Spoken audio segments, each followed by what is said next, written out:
तेरसिं ब्रह्म मोनसे समाव रमान हांखोनि सोमावसारनायाव ओंखारनानै जोबथेसालियाव थानांनाय सुबुं।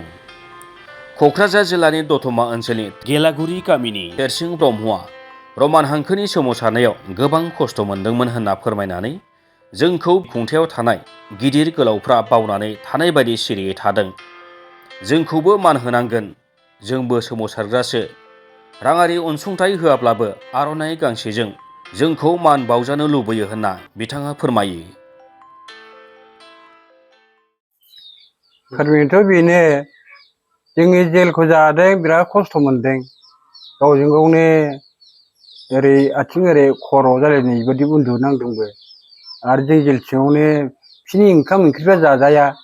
जों बे जेल सिङावबो आन्दलन खालामनाय जादों। जोङो निजे संना जानांगौ होननानै जों डिमान्ड खालामदों गभर्नमेन्टनाव।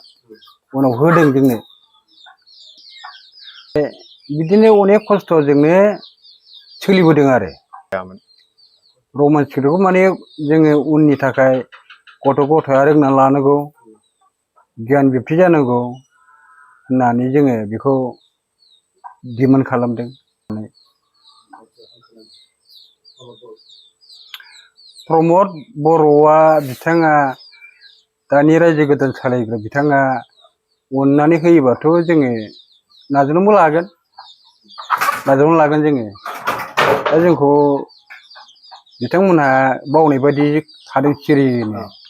दा बावनाय बायदि सिरि थाबाय नालाय जों ओंखायनो जेबो बुङा। औ, थाखा फैसाखौ होनो हाब्लाबो आर'नाइ गांसेजोंनो जोङो मान बावजानो लुगैयो आरो। जोंखौबो मान होनांगोनथ', माने जोंबो आन्दलनखारिसो नालाय। दा जोंखौ मान होयोब्ला जों बिराद मोजां मोनगोन आरो। गोदोथ' आङो स्टुडेन्टसोमोन, स्कुल हाबदोंमोन।